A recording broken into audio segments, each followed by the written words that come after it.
Hello and a very warm welcome to this edition of the program, People, Politics and Power. I am Imonia Marere. The federal government last week moved to tighten the noose on terrorism operations in the country by identifying and declaring 15 individuals, one terror group, and a company as terrorism financiers.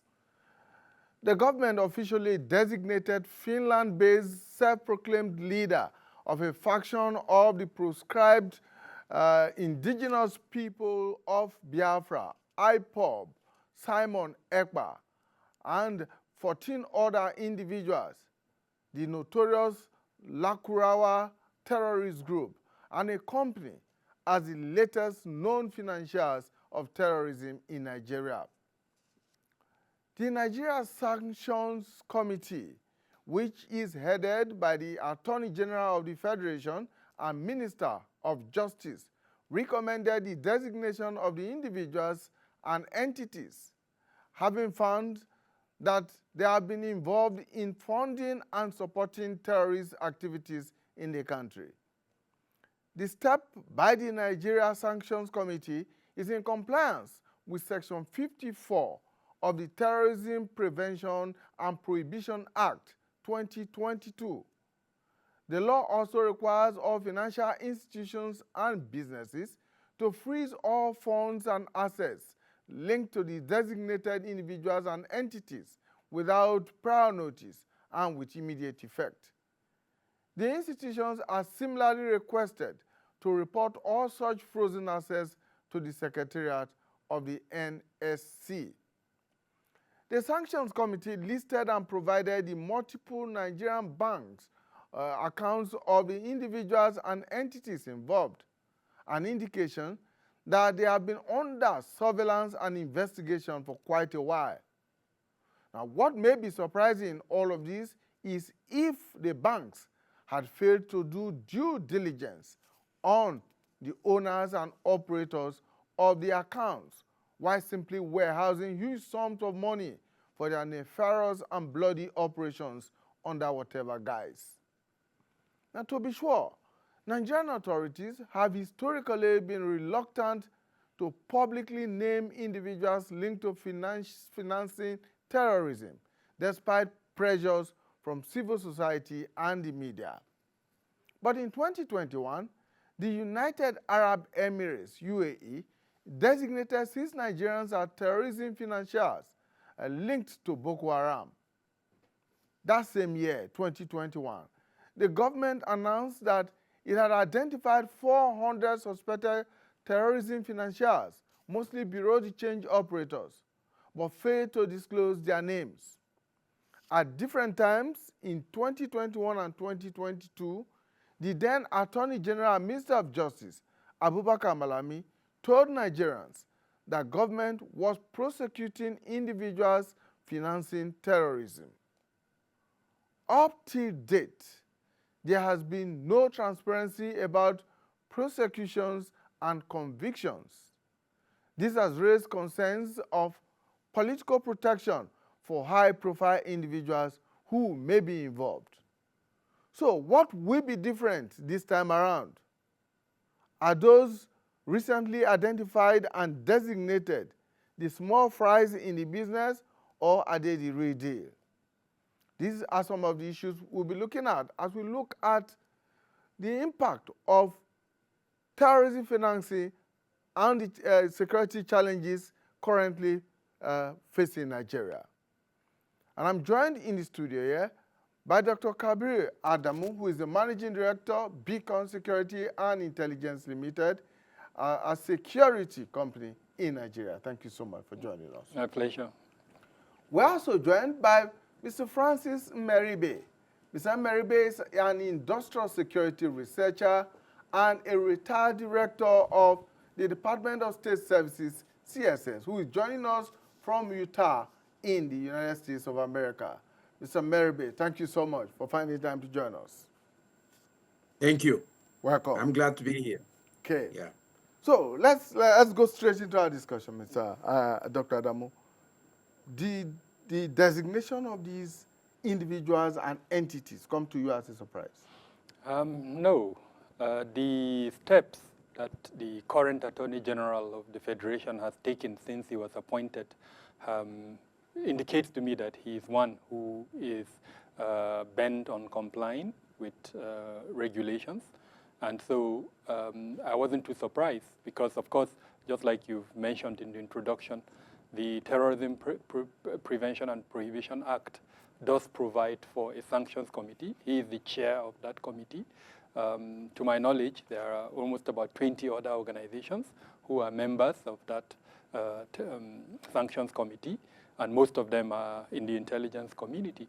So if he has reason to designate any individual, any group, any company as terrorist, I don't see him based on his antecedents.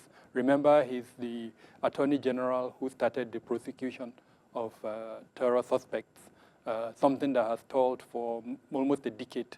But when this government came, we saw the speed with which they are attempting to prosecute all those terror suspects. So I wasn't too surprised in that regard. If we look at the composition, the names of the individuals, one company, and then the Lacroix group. Now that's another conversation. It's a technical matter that perhaps even him as the chairman of the sanctions committee may not have looked at. Perhaps in the course of our conversation, we'll now look at those technical details.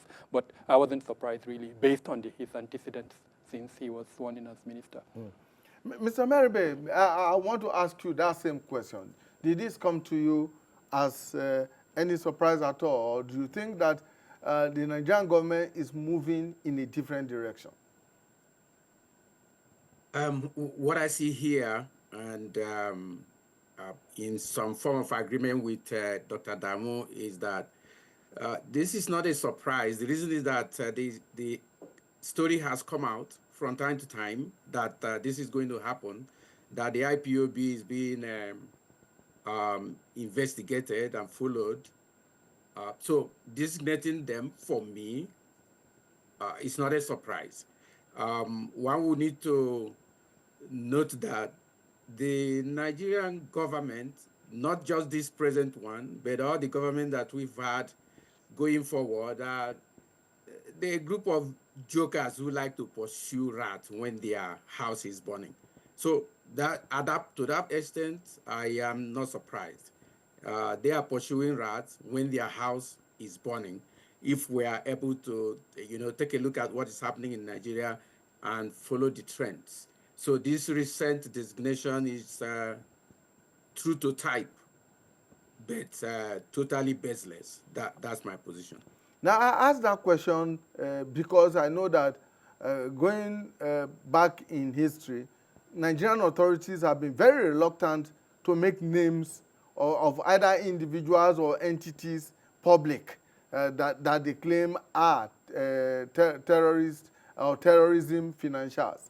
This perhaps is about the first or maybe second time that names are being made public. They are being thrown into the open.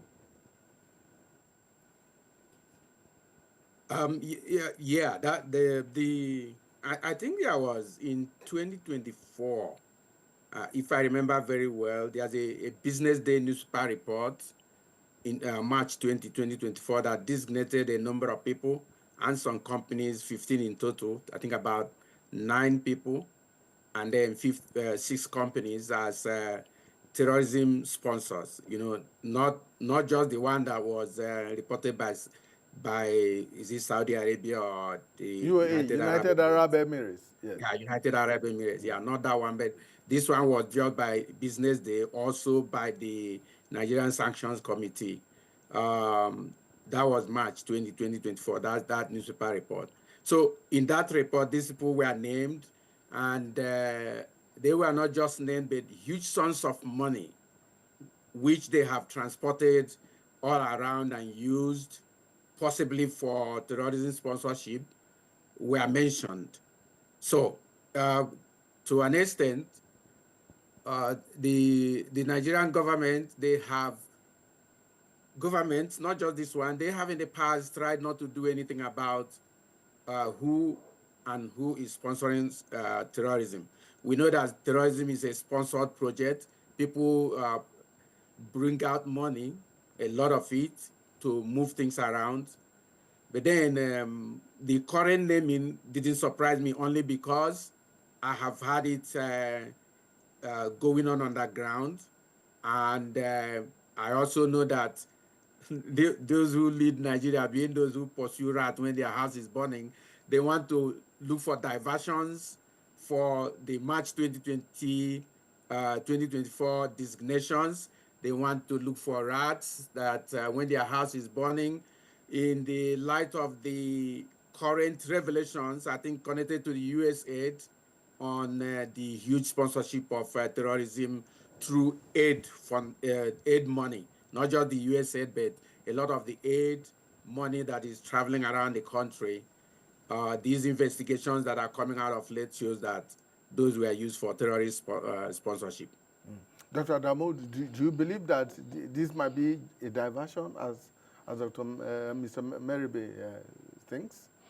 Now, Are these just small fries? Are the big sponsors or financiers being left out so out there? the truth of it is the sanctions list, the last time I checked it, has above 100 names in it. There's a sanctions list, as you know, the committee maintains the list. So it's going to add these 17 names to that list. The last time I checked it, if I remember well, and this is like more than a year ago, there were 124 names.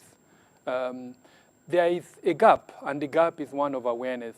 If we look at the entire counter-terrorism strategy, this falls under counter-terrorism strategy. There is a gap. What the government is doing and what Nigerians know, there is a huge gap. Up until now, when the committee named the 17 persons, not many people even know that there was a sanctions committee. Not many people actually know. By law, if you are a company and you are going to give out a contract, the law says you need to look at that sanctions list to make sure you don't give out a contract to a terrorism sponsor. But how many companies actually know that? Then more importantly, how many, what extent of compliance to this regulation are we following? So I know this is a conspiracy theory, and frankly, I don't really go into that realm of conspiracy theories. The fact is that the government has mentioned this 17 entities, individuals, companies, and one group. It is now left, if those 15 individuals feel that they've been wrongly designated, they will go to court and contest it. If the company feels that it's been wrongly designated, it will contest it. And then likewise, the so-called Lakurawa group. I mean, like I said, I have a lot of comments on the technicalities around it, but I don't really believe in conspiracy theory. The facts are there, the names have been, except if we're suggesting that these individuals don't exist, but we know Simon Ekpa exists. When we come to technicalities, I want to ask the critical question: how come pictures were not added to the list? Exactly. Because that is when you and I as Nigerians can contribute to the counter-terrorism strategy. But for as long as those individuals exist, those names are real, for as long as no bank has come out to contest that the account numbers yes, provided does not belong to anyone, one of their customers, then I would rule out conspiracy theory. Now, I'm curious to know why a terrorist group like Lakurawa is actually named as a sponsor of terrorism, when in actual fact, we have all known that it is a terrorist group. Yeah, the law, as provided for in the TPPA, as amended 2022, says that it must be designated. There is a process, and I love that. I love the fact that we have taken steps to protect our fundamental rights. Nobody, even the president, cannot wake up one day and say, Mr. XYZ is a terrorist. The law does not allow that. There is a process. You must go through certain processes. Then a competent court of jurisdiction must name that individual, that company, as terroristic. And that is why a few weeks ago, the Lakurawa group was taken to court, and the court designated that group. But this is the challenge, and this is what worries me. This is a group, Lakurawa. It does not represent an entity. It is the membership that make up the group. I expect that it is the members that will be informed, so that when arrests are made or when someone is killed and the suggestion is that he's a member of the Lakurawa, you and I will be able to confirm that, yes, that person is a Lakurawa group. I don't want to wake up tomorrow and one military man, because him and maybe my brother are competing over a girl, he now goes and kills him and says it's a Lakurawa group. That's not counter-terrorism. So I'm hoping that as we advance forward, instead of just this blanket, it happened under President Buhari. 2 groups were named as terrorist groups. I can't recall their names right now. But then nothing has happened since they were named. It was a generic name, which in Hausa meant vigilantes. And then the other one was, the same thing like vigilantes. But till today, we've not seen one of their members arrested and prosecuted. So I don't want the same thing to happen to this Lakurawa. It is the membership that is important to us. If Lakurawa as a group has an account in a bank, that's a different thing.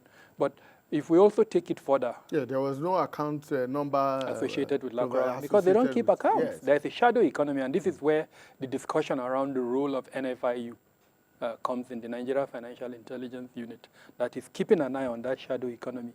In some instances, there is a suggestion that the shadow economy is actually larger than the formal economy, and this is where most of these monies move around. The Lakurawas go to villages. They collect levies, they tax, they collect all sorts of money. They abduct. They would see a herd of cows, maybe 100, and they would divide them into 10 and say, these 10 are ours. They take them. They're going to sell those cows. That's one way of funding their activities. They would abduct, they would collect ransom, is another way. That money is not necessarily within the formal economy, it's in that shadow economy. So unless we capture all of this as part of sponsorship of terrorism, which is the role that the NFIU is playing in this regard. NFIU has platforms and capabilities, together with the police, using the Interpol, to keep an eye on all of that. And the good thing is they're all members of the sanctions committee. So we just need to ensure that their roles and contributions are being taken into consideration. You recall a few weeks, months ago, when the Chief of Defense Staff said he doesn't know who is sponsoring terrorism. I was a bit uncomfortable with that statement, because his organization is a member of that sanctions committee. And we know that, like I said, NFIU, Interpol are all contributing to the work of the sanctions committee. So ordinarily, you should have known that this shadow economy that the sources of their funding, yes. Exactly. Now, it's possible, and this is where I think my co-discussant comment comes in. It's possible that there is a foreign angle to this. It's very possible. And we know that from studies, there are foreign angles. The 2 major groups in Nigeria are affiliated to international groups. That's the Jamaat al-Ahlissunnah al-Dawati wal-Jihad, that at one point was affiliated with Al-Qaeda. So we know that Al-Qaeda was sending funds to it. It now broke that affiliation alliance and now formed an alliance with the Islamic State. Now we also know that funds are coming in from the Islamic State through any of its affiliates in West Africa. It could be through the Sahel, or directly from Syria, or even from Iraq to those groups. So we have the capabilities to keep an eye on those type of flows and make sure we stop it from being used. There is another shadow economy, too, that is critical to our conversation. And I'll give a scenario, Mark.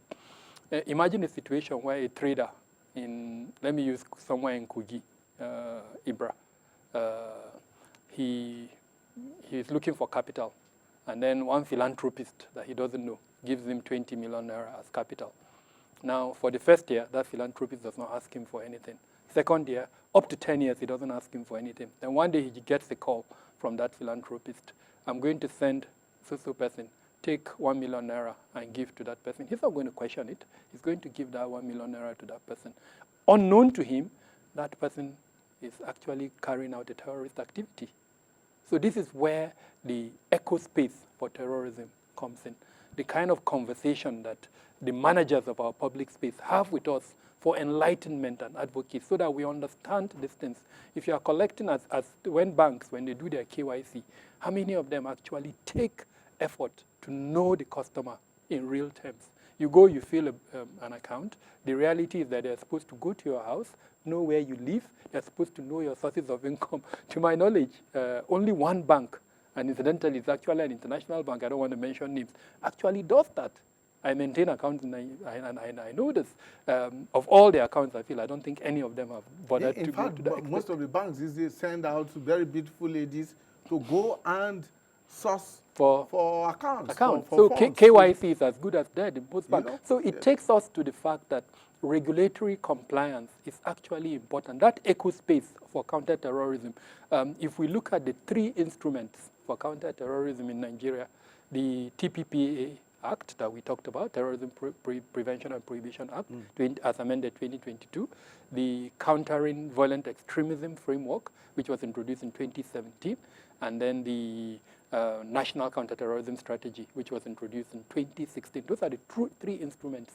How many Nigerians actually know of their existence? In fact, the one that worries me is our governors. How many of our governors actually know of the existence of these instruments to the point where they can support? These terrorists are not at the federal level. None of them is at the federal level. They are at that granular level in the villages where they operate. So if anyone should take ownership of those documents, it should be the governors. And almost more than a decade into the existence of those documents, I haven't seen any effort to bring those documents closer to the governors.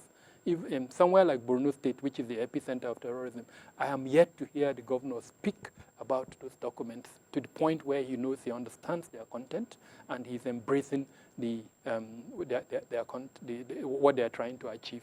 So I think there is a critical gap between what the government is trying to achieve and the reality on ground, sadly. Right, Mr. Meribe, when Boko Haram started, at least we knew who the leader of that group was, the leadership structure. In the case of Lakurawa, I'm not very sure if there is enough knowledge about how that organization, that group, is structured. I have not come across a particular name to say this is the leader of Lakurawa. In the case of Boko Haram, for instance, like Doctor has said, we knew where their affiliations and sources of financing was coming through. In the case of Lakurawa, I'm not sure that the public knows anything about their affiliations and how their funding is generated. Yes, that is the point so far with Lakurawa, and Dr. Adamu can come in there if he has additional knowledge. One of the things that have happened with Lakurawa, to my knowledge, is the only thing that came out in the press that say, oh, we have a new terrorist organization. Whatever, whoever is behind it has not been named yet. A number of times, terrorist leaders have been apprehended, or some of their few staff have been arrested by Nigerian security authorities, but nothing has been linked to who is the leader of Lakurawa, to my knowledge. Probably Dr. Adamu may know if there has been such a person, because I knew him closely when I lived in Abuja, and both of us attended the ASIS, and he gives lectures there. So he probably might know. But otherwise, there's nobody that have been so far named as the leader of Lakurawa, yes. So generally speaking, it's the sources of financing, because all the people that have been so designated now are Nigerians and Nigerian entities. But there is, of course, an international dimension to terrorism financing. Is it that these entities and individuals are actually warehousing funds in Nigeria through the Nigerian banks for these terrorist groups? Okay, that would depend on the kind of money that the Nigerian Sanctions Committee investigations found out in those bank accounts that are linked to these people that have been mentioned.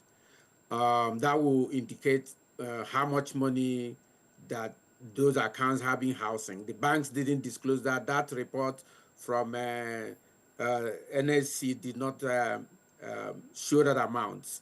The only time I have seen an amount connected to terrorists, people who have been designated as terrorist organizations, is in that Business Day report of March 2024, where some people have received as much as 61.9 or 61.5 billion and have been able to spend 57 point something billion on that amount. Another group person had received or had passed through his account, 57 million, and so on and so forth. But in this current list of people who and organizations designated as terrorist organizations, no amount has been listed to show exactly the kind of activities these people may have done, the kind of how much money they have sent in or received in donations and fundraisings as reported, in these banks. We don't have those amounts yet. Now, do you think, as Dr. Adamu has said, that perhaps the SMC ought to have put faces to the names that were published, apart Yeah, I from the think that entities? is yes, that is a very important thing in intelligence. The more you can come close to the target through pictures, videos, the person's activities, the better you are able to establish how much influence those people have in that in the terrorist world. So faces are very important. Pictures are good, but then, like Dr. Adamu mentioned earlier, those names that are in the bank of uh, uh, the sanctions committee, if all of them have faces, it will be very helpful. But Lacrawa is an organization, and I don't think anybody will be able to get a picture of Lacrawa unless their logo, yeah, is anywhere floating. That's all. And the banks themselves that are holding these account details of the individuals and the entities, like Dr. Damu said, shouldn't they have done better due diligence why these accounts are being operated? Isn't there a law that requires them to do so? In fact, if you remember know your customer system that the banks operate at present, when they want you to get your utility bills and also give you address. In fact, they themselves say they are going to make a visit, and like Dr. Adamu said, they never do. They never make these visits. I think the banks should be required to make these visits so that if somebody is banking with you, you do not just know them by the name that is on the paper. You know them for real, for who they are, where they are. And that will contribute hugely to intelligence, which is critical to the fight against terrorism anywhere in the world.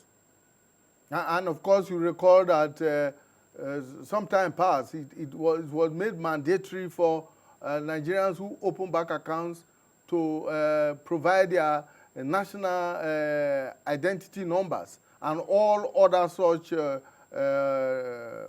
requirements by the banks. How effective has that been? I think if that had been very effective, maybe we would not have a lot of bank accounts related to most of these terrorist financiers and terrorist organizations.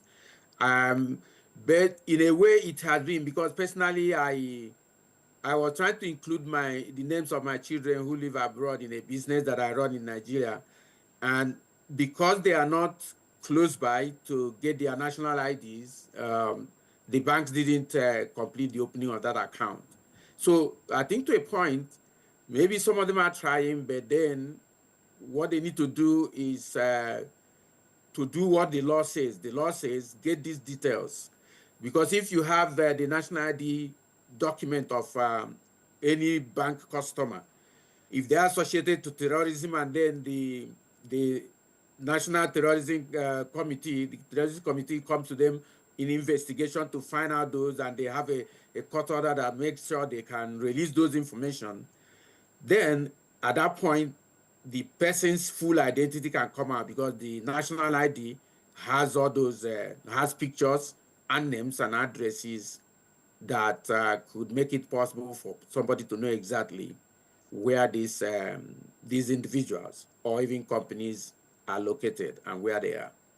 Okay, And of Dr. course, Adamu, who they are also. let me come back to an issue that you raised much earlier, which has to do with how domestic sources like ransom payments, illegal mining, and cattle rustling contribute to terrorism financing? Like I said, researches have been conducted, and they have shown clearly that there is a shadow economy that is supporting the sponsoring of terrorism. If you look at the Northeast as an example, the fish industry, it's been documented as one way or the other sponsored terrorism, sometimes inadvertently. So the terrorists, as an example, they have control of certain locations. And if the fishermen want to go through those locations, they must pay dues to them. And of course, that money goes to sponsoring the activities of those group markets where different sorts of livelihoods, livestock, the fish itself want to be sold. For you to have access to that market, you have to pay certain dues. That is also inadvertently contributing to, terrorist funding. So that shadow economy, we've not even spoken of the criminal activities conducted by the terrorists themselves. Up from 2014, I think up until around 2019, there was enough evidence, information showing clearly that those terrorist groups were attacking banks in several parts of the country and stealing money from those banks. And that is when you see in remote areas, for example, in Jigawa, I think, I can't remember, Ringim. You probably would recall when a certain bank, I don't want to mention the name of the bank, was raided. The vault of that bank was, broken into, and they stole money from that. It was a terrorist group that carried out that in parts of Kaduna State, Pambegua, Jere, name them. There were instances where banks were attacked and the vaults of those banks. So all activities like that. Of course, kidnap for ransom is even the number one. There is enough evidence from research to show how either directly these terrorist groups would engage in kidnap for ransom, or the most bizarre one is that they now engage criminal groups to carry out the abduction, and then the monies gotten from that abduction will now go to them for the sponsoring of their activities. So there is a lot within that shadow economy that is being used to sponsor terrorism. Of course, there are also contributions. Evidence, research has shown that at the beginning of the Jamaat al-Ahl Sunnah al-Dawati wal-Jihad movement, most of their members sold their whatever it was they owned, and that money was used to sponsor the activities of the groups. In some instances, the livelihoods that the members engage in, something as simple as tailoring or whatever profession they were in, the monies they were getting from that was also contributing to that. So there is a lot within that eco space that was being used to support or sponsor the activities of those terrorist groups. Mm. I'm driving at something here. I'd like to bring Mr. Meribeh in at this point in time, because one of the individuals that was designated last week is a Nigerian who is in diaspora. So how much of involvement are diasporans contributing to funding terrorism inside the country? I think this is a huge area. One of the things that we all probably know already is the fact that a lot of financial inflow, even legitimately, comes from abroad to the country. And in fact, to all countries, even these rich Western countries, they still have their people who live in diaspora that send money home. So on that ground, it is very easy. It is something that can happen very easily for money to come from abroad, for those people who are living in diaspora to send in money to their group that are running terrorism organizations. It is not a difficult thing, because financial inflow from abroad has always been a way. In fact, at a time in Nigeria's history, it was discovered that a huge amount of what is sustaining the country, the citizens, are money that is sent from abroad. Now, that some of these could be diverted to terrorist activities are not far-fetched. When the UAE mentioned about those Nigerians who are sponsoring terrorism, most of the money they use in sponsoring terrorism were sent from foreign countries. those people in Nigeria were just conduits that were used to move this money around, receive the money, and then pass them around to the terrorist organizations that they are interested in. Now, that then leads me, Dr. Damu, to this question of how effective Nigeria's implementation of the Financial Action Task Force recommendations on countering terrorism financing has been. I mean, it's not surprising that we're in the gray list, and we've been struggling. I think this is the third or fourth year. This year, actually, either this March or April, is when we either exit it or it will be confirmed. And of course, it would have implication on several of our financial activities. What I'm saying in summary is that we've not done very well in terms of the implementation of the FAT financial action task force yes. recommendations, and that is why we were included in that grey list. Our anti-money laundering laws and procedures, we've not been very effective. I mean, one simple example I'll give you is, let's look at our commercial banks that till today, in spite of the challenge that we're having with the grey list, and I know government departments are struggling day and night, the Attorney General of the Federation and all the agencies involved in the regulatory practice for financial transactions, including the NFIU, they are struggling to bring us out of that grey list. But till today, our banks still have almost about 80% ratio of contract staff that they are paying a paltry sum of 100,000. So imagine a situation where you are paying someone, even if it's 300,000 naira, and then somebody comes with maybe 1 billion naira in cash and tells them, look, I want to deposit this money, and I'll give you maybe 2% of it. The person will accept it, most likely. He would have to have the heart of a prophet not to accept that kind of money. So the institutional gaps and structural weaknesses that we have within the system that is allowing this type of things to occur are huge. I just gave the example of one, but there are so many. Even the target, you talked earlier on about young, beautiful women that are asked to go and collect, create bank accounts and all of that. What of the managers themselves who have a target that they must meet? And if somebody comes with huge sums of money, are they going to the level of questions or that they're going to ask? How did the person get that money? I don't think they will do that, because what they are thinking is that target that has been set for them. So there are so many gaps within the system. The regulatory bodies themselves, like the CBN as an example, that is meant to ensure certain components of probity within the commercial banks. To what extent is it doing that?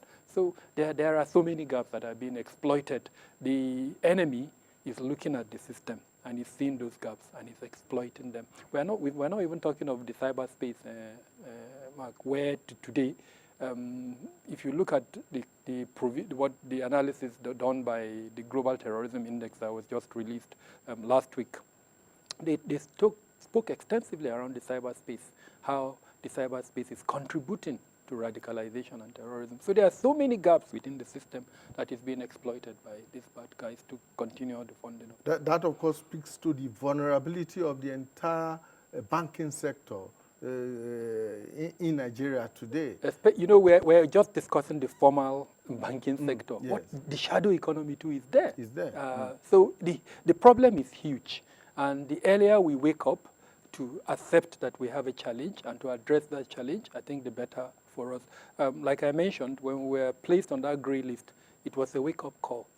And we were faced with a situation, either we improve or the International Committee of Nations would isolate us. And I know that the government has been working extensively, especially the NFIU. The woman who is heading that organization, she deserves a lot of commendation. She's working day and night to bring us out of that grey list, of course, with the supervision and support of the Attorney General of the Federation. Whether they will be able to do it or not, I'm not sure. But I know we've made progress. If I remember well, out of they gave us several conditions, and I think we've met all except for 2 or 3 that were remaining, and this was even late last year. So maybe by now we've actually done the 2 or 3 that are remaining. We will know by either this March or April whether we'll exit that grey list. Mr. Meribe, what is the place of fintech companies? Fintech companies, I mean, we have been concentrating on the formal banking sector. But these fintech companies that are engaged in all manner of financial transactions is also a veritable platform for illicit transactions and money laundering. This is a fact, and as I look at that with some of my own experience in it, we have so many of them now, and in Nigeria we have a lot of um, financial institutions that are not in the major grid where maybe supervision will be very close with them.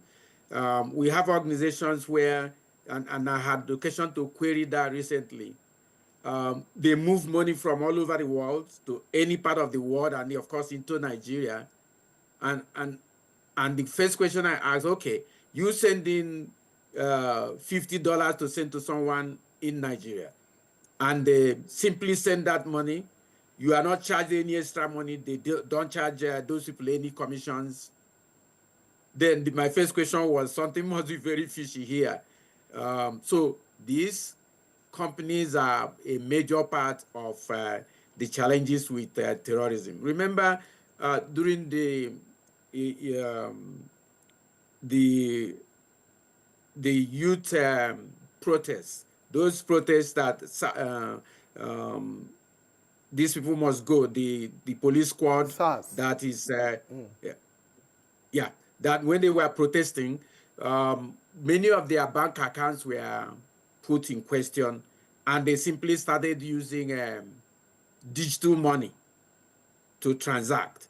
So, like Dr. Adamu mentioned, these people who are doing terrorism, they may have poor, uneducated people in front shooting guns for them. The real people behind it are people who have a lot of experience and knowledge, who have training, who are experts in different fields. So they can devise means of using these places and appear completely anonymous and move money around and use it to achieve their target. So if Nigerian regulators are out to do their job, then they need to look deeply in all of this. I mean, the only purpose will be to find out, when these people move money, are they sending money to their families for upkeep, or are they sending money to an organization to keep causing problems in Nigeria?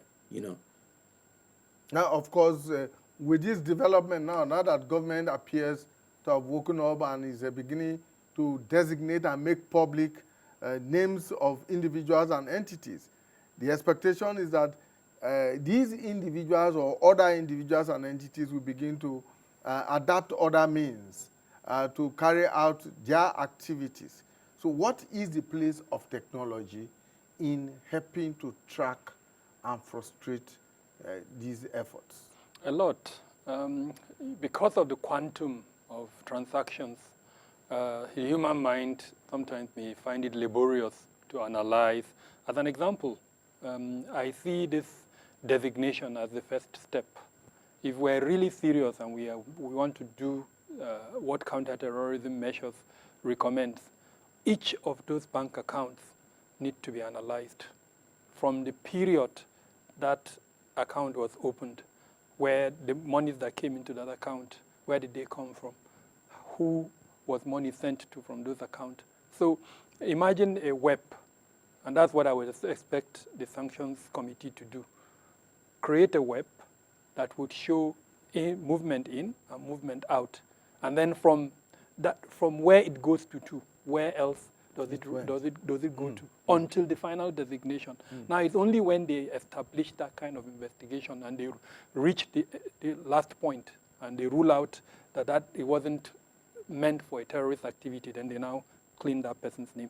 But for as long as there is the possibility that the recipient is also a member associated with a terrorist activity, then the investigation should continue until they expand the network to a point where they know everybody involved in that. So the action is just the beginning point, and we must go. So technology can help in developing that web and in actually tracing that web to its logical conclusion. And then recently, AI was introduced. AI can be used to model the thoughts and the likely actions of individuals involved in terrorism. And then, of course, the countermeasures to reduce what those individuals can do. So there is just so much that technology can do for us, only if we embrace it in the manner that it will be useful to us. Mr. Meribe, looking at how complex the network, the funding network can be, both locally and internationally, do you think that Nigeria has the capacity to disrupt that network anytime soon? Yeah, this is where I have a problem with the system. I was part of it to some extent as a civil servant in Nigeria. And I think our politicians are still paying lip service to these issues, especially security. Security is something that if we should be able to put our hands on it, there will be no permanent solution on security. But if we put our hand on it by being steadfast, not relenting, then as we go on the way, we will be able to make some organizations and some people accountable. As soon as they are held accountable, they become a deterrent to others. But what I see, and that is why I said that the current designations are just either diversionary or just the same thing as pursuing rat when a house is burning. That is because over the years, actionable intelligence have been procured and placed in the hand of government in this country, and they have not done anything with them. They have not followed up fully. Some of the time, a government, maybe an investigator follows on a trail and goes to the extent that he's pulling off facts. And then as soon as those facts start affecting somebody who is related to somebody, that will be killed. So the challenge with Nigeria is not having men and material to follow these things. We will not be able to follow all of them, but a number of them that can be followed effectively will produce results that will cut short those particular organizations or people and also serve as a deterrent to others. We are not able to present those examples and activities. That is where I worry and fault the governments we have had over the years. They start these things, it doesn't go anywhere. Okay, since we have 100 names, according to Dr. Adamu, already on that list, to which we are going to add 17. Up to date, I cannot remember anyone who has been effectively prosecuted and made an example for other people to learn. So, that is the place where we have problem. Here in America, and in fact, even in Nigeria, because we had those experiences doing those things. And of course, what the sanctions committee had done, have used this strategy also. That is, if you follow the money, any money, once it's in the system and you follow it, it will lead you to something. That's one of the principles used in fighting drug barons and drug wars. Once you follow money, you discover where that money is going to and where it's coming from. And the capacity to do that, a sustained ability to make investigations, is a big challenge for Nigeria. So, that is the challenge, what I feel. Dr. Tamu, is the inability, or rather the reluctance of government, Nigerian authorities, both now and in the past, to be more transparent about the naming and prosecution of terrorism financiers having any impact on the fight against terrorism? Definitely. The counterterrorism strategy recognizes that the oxygen that allows terrorism to thrive, it is funding. So if we're not taking measures to block the funding, then it's as good as we're using the basket to fetch water. Where today, if you look at our budget, the general belief is that security provisioning in the budget is about depending on how you look at it, 3.2 or 3.9 trillion. It is the highest single provision, more than any other sector, health, education, infrastructure. And a significant portion of that 3.9 trillion is going to the kinetic operations of our military. They are going to use it to procure hardware. They're going to use it for the sorties that the Air Force will be doing, and all of that. So that means we're still looking at the kinetic approach. We're not yet ready to approach the non-kinetic one, which includes this understanding the funding and blocking the funding. And for as long as we don't do that, then the terrorist group, sadly, and I'm not a harbinger of bad news, but what it means is that if we don't block the funding, the groups will continue to thrive. They are able to use the fund to recruit more members. Remember, they incentivize their members with money. They're going to use it to buy more weapons. The motorbikes that they use, they're going to use it to buy it. They're going to use it to foil those motorbikes, and several other things that they use. The influence they are able to. In terrorism, the most important factor when you are dealing with terrorism is influence. And for as long as you allow them to have access to money, they would have that influence. If you block their capacity to generate funding, then you're as good as suffocating them, and they would sooner or later just whittle away and die. So it is crucial, it is important, and I must urge the government to take this a step further and continue to populate that sanctions list. Given the number of terrorist groups that we have and activities and individuals and companies that we have, I won't, the minimum that I would expect to see in that sanctions list about 5,000 to 10,000 names and companies and whatever it is that can be lumped there in a manner that allows every Nigerian to now know that, okay, these are terrorist organizations, I want nothing to do with them. If it's contract they're looking for, whatever it is they're looking for, they're not going to get it. That way, we'll wake up one day and gradually see that the groups are being suffocated. Are our laws strong enough to really check all of this we're talking about? Particularly because it's been very slow in prosecuting some of these people that have been identified. So there are a lot of issues there. I don't want to, because some of them are in court, so I'll be careful how I respond. There are within the legal cycles and even within the intelligence cycle, there is a perception that some individuals that have been are being tried or either have been designated terroristic, their offenses are not terrorist offenses. They are other offenses, and it's because we don't have appropriate laws for those offenses, then we kind of lump them into under terrorism. So to prosecute those persons will be extremely difficult, because no matter how much you hate the person, if you cannot produce evidence before a competent court of jurisdiction to show the judge that the offense with which you are trying him for, he actually committed it. Remember, what he did was something else, not necessarily terrorism, but you are charging him with terrorism.